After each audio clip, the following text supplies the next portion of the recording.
मित्रांनो, नवीन वर्षाच्या तुम्हाला खूप खूप शुभेच्छा. आजच्या भागामध्ये आज आपण बघणार आहोत सार्थक हा मान खाली करून अंबुआजी समोर उभा असतो. तेवढ्यातच आनंदीला दिवसा स्वप्न पडत असतं की सार्थकच्या कानाखाली वाजवली की काय अंबुआजी. ती मोठ्यानेच किंचाळून म्हणते, अंबुआजी तू हे काय केलंस? अंबुआजी म्हणत असते की काय केलंय मी? आणि आता आनंदीला समजतं की तिला ते स्वप्न पडलेलं असतं. अंबुआजी आता विचारत असते आनंदीला की काय केलंय, परंतु आता आनंदीला काय बोलावं ते कळत नसतं. आता आनंदी गप्प झालेली असते. मनोज तिथे आलेला असतो आणि तो म्हणत असतो की तू चांगलं ठणकावून काढ याला, याने अपमान केलाय ना तुझा. तेव्हा मात्र अंबुआजी म्हणते की तेव्हा अंबुआजी मनोजला म्हणते की गप्प करतो तुझं मनोज. तेव्हा मालती देखील म्हणत असते की अंबुआजी असं नका करू, त्यांचा अपमान नका करू. आता तेव्हा अंबुआजी म्हणते की मका नको शिकू, मला समजतं का कसं वागायचं, काय करायचं ते. आता अंबुआजी सार्थक समोर येऊन उभी राहिलेली असते. सार्थकला ती म्हणत असते की हात समोर कर. आता सगळ्यांना समजत नसतं की अंबुआजी नेमकं असं का करायला लावते. मनोजला वाटत असतं की अंबुआजी आता सार्थकला छडीच देणार आहे की काय. मनोज लगेच म्हणतो, थांब आजी, मी यांना छडी घेऊन येतो,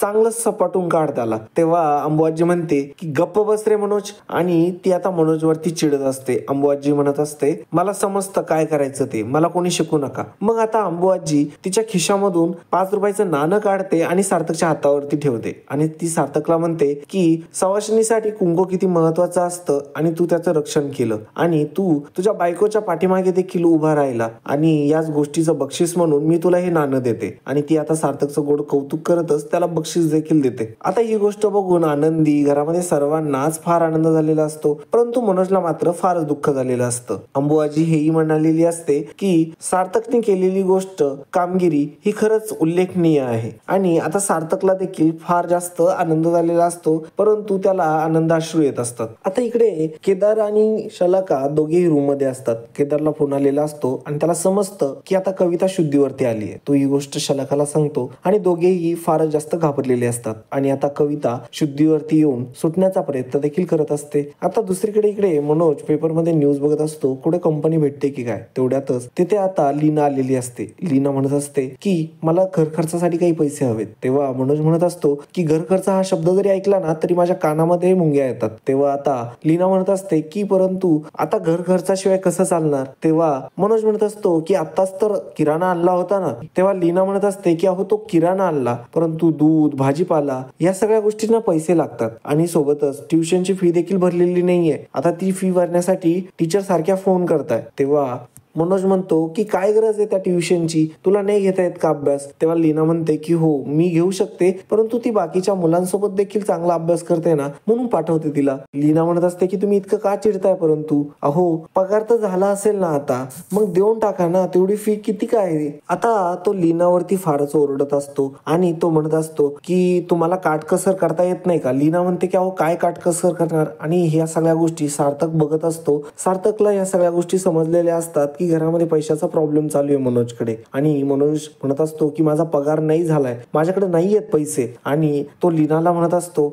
तुम्ही जरा काटकसर करत जा ना. तेव्हा लीना म्हणते की आम्ही काय करतोय, मग आम्ही काय उत्मात करतोय का. तेव्हा मनोज म्हणतो की हो उत्मातच चाललाय, मी एकटा कमवून आणतोय आणि तुम्ही उधळताय फक्त. आणि असं बोलून तो तिथून निघायला लागतो. तेवढ्यात सार्थक आता त्याच्या पूर्वीच्या जागेवरती येऊन बसतो, कारण की त्याला हे समजून द्यायचं नसतं की त्याला हे समजलंय म्हणून. आणि मग तेवढ्यातच तिथून रागारागात मनोज निघून जातो. पाठीमागून लीना आलेली असते. आता लीनाला मालती म्हणत असते की बरं झालं तू आलीस, मला तुला सांगायचंच होतं की तेलाची पिशवी घेऊन यायला सांग मनोजला बाहेर गेल्यावर. तेव्हा लीना म्हणते की आई अगं पैसेच नाही राहिले यांच्याकडे, यांचा पगार देखील झालेला नाहीये आणि मला देखील काही ऑर्डर वगैरे मिळाल्या नाही, त्यामुळे माझ्याकडे काहीच पैसे नाही. तेव्हा मालती म्हणत असते की हो त्याच्यामुळेच आपली ओढाताण होते. आणि आता ह्या सगळ्या गोष्टी सार्थकने ऐकलेल्या असतात. त्यांचं दोघींचं बोलणं चालू असतं. घरातली परिस्थिती त्या एकमेकांना सांगत असतात. आता दोघींकडेही पैसे राहिलेले नसतात. मालती देखील चेक करते, परंतु तिच्याकडे देखील पैसे नसतात. आणि आता दोघींनाही फार टेन्शन आलेलं असतं. तेवढ्यात सार्थक तिथे येतो आणि म्हणतो काही प्रॉब्लेम आहे का. परंतु विषय सावरत आता मालती आणि लीना मात्र वेगळाच विषय काढतात. सार्थक म्हणत असतो की काय बोलत होतात. तेव्हा मालती म्हणत असते की आम्ही मटर पुलाव करायच्या बद्दल बोलत होतो. तेव्हा सार्थक म्हणतो की मला आवडतं, द्या ना, मी मदत करू लागतो. तो डबा मागत असतो, परंतु तो डबा काय मालती त्याच्याकडे देत नाही. मालती त्याला सांगते की तुम्ही तुमचं काम करा, आम्ही करतो मटर पुलाव वगैरे. आणि आता सार्थक तिकडे निघून जातो. तेव्हा मालती म्हणते लीनाला की सार्थक रावांना याच्याबद्दल काहीच कळता कामा नये. आणि दोघेही आता याची काळजी घेणार असतात. आता घरी आदर्श पेपर वाचत बसलेला असतो. शलाका आणि ते सर्व काही जेवायला बसलेले असतात. आदर्श चुकून म्हणतो की कविता नाही आली आज. तेव्हा शलाकाला ठसका जातो. तेव्हा आदर्श विचारतो काय झालं शलाका, का बरं ठसका गेला? तेव्हा शलाका सांगत असते की काय म्हणाला दादा, बोल ना. तेव्हा आदर्श म्हणतो अरे मी म्हणत होतो की कविता येत असते, कविता नावाचा एक सेक्शन असतो इथे, तिथे कविता येतात छान छान कवींच्या, त्या का बरं नाही आल्यात पेपरला आज? तेव्हा शलाका म्हणते की हो, शलाकाला कविताला कोंडून ठेवल्याचं आठवत असतं आणि या सगळ्या गोष्टींमध्ये ते टेन्शन मध्ये आलेले असतात. आणि आता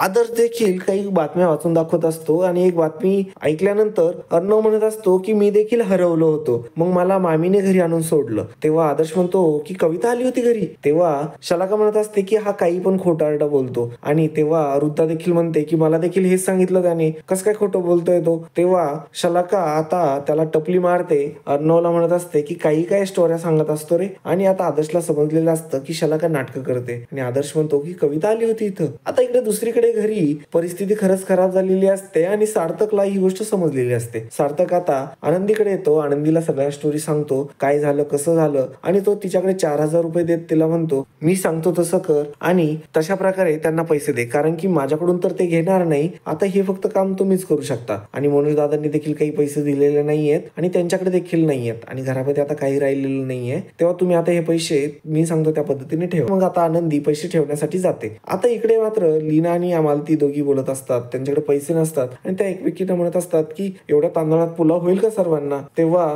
लीना म्हणत असते की आपण डाळी वगैरे टाकून आणि कांदा वगैरे जास्त टाकून करू शकतोय. सार्थकने सांगितल्याप्रमाणे आनंदी तिथे आलेली असते. आता लीना व मालती दोघी विषय बदलवतात आणि काय बनवायचं याविषयी बोलत असतात. मग आनंदी म्हणते की काय मग आता आजीला तर डाळ लागते ना, तर डाळ बनवावी लागेल. तेव्हा मालती म्हणते की हो बनवू ना. मग आनंदी म्हणते की मी मदत करते आणि मग ती डबा आणायला जाते आणि डब्यामध्ये गुपचूप पैसे टाकते आणि डबा घेऊन येत असते आणि मुद्दामच डबा खाली टाकून देते आणि डब्यात खाली सांडल्यानंतर त्याच्यातून पैसे बाहेर येतात आणि आनंदी म्हणत असते की सॉरी आई, चुकून पडला बरं का माझ्या हातातून डबा, आणि यात काय पैसे आहे यात तर तेव्हा मालती म्हणते की यात पैसे कसे काय? त्यावरती लीना म्हणते की तुम्ही तर तांदळाच्या डब्यात ठेवतात ना पैसे. तेव्हा आनंदी म्हणते की घर शिफ्ट करताना झालं असेल उलटा पालट, आई अगं पैसे व्यवस्थित ठेवत जा ना. तेव्हा असं सांगत आनंदीने आता मालतीची मदत देखील केलेली असते. लीना म्हणत असते देवाची कृपा आहे ना किती, आपल्या घरातच लक्ष्मी आहे परंतु आपलंच लक्ष नाही तिच्यावरती. मालती म्हणते की तू आता याच्यातून सानूची पहिली फी भर आणि हे पैसे जपून वापर आणि घरामध्ये किराणा देखील घेऊन ये. आणि तेवढ्यातच आता अंबू आजी तिथे येते आणि म्हणते की कसला आवाज झाला? तेव्हा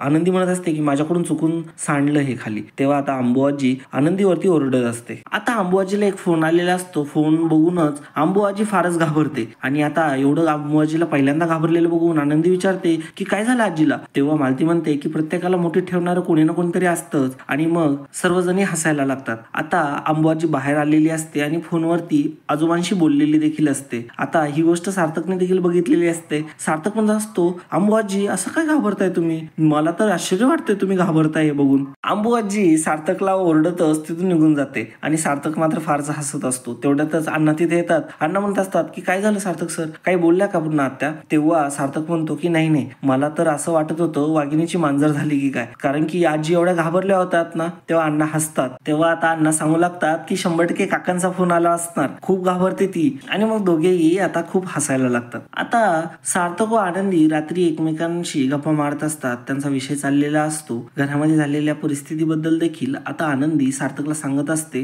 तुम्ही खरंच मदत केली, तिला ती मदत घ्यायची नसते अशी तिची इच्छा असते, परंतु सार्थक तिला समजून सांगतो की खरे मित्र एकमेकांच्या चुका अडचणी एकमेकांच्या पोटात घालत असतात, ज्याप्रमाणे तुम्ही माझी मदत करतात. आणि मित्रांनो, अशा प्रकारे आजचा भाग इथे संपतो. पुढील भागामध्ये आपल्याला बघायला मिळणार आहे अंबू आजी मनोजला बोलत असते, म्हणत असते की तू रोज दारू पितो, मला काय माहित नाही का? तेव्हा मनोज म्हणतो की हो दारू पितो मी, रोज पिणार आणि याच्यातच मरणार. आणि असं ऐकल्यानंतर अंबू आजी जोरात मनोजच्या कानाखाली ठेवून देते. सार्थक आनंदीला सांगत असतो की माणूस जे जे काही वागतो ना त्याला कारण असतं आणि तुम्हाला चांगलंच माहिती आहे काय कारण आहे ते. आणि मित्रांनो, हा एपिसोड जर तुम्हाला आवडला असेल तर कमेंटद्वारे नक्की कळवा. धन्यवाद.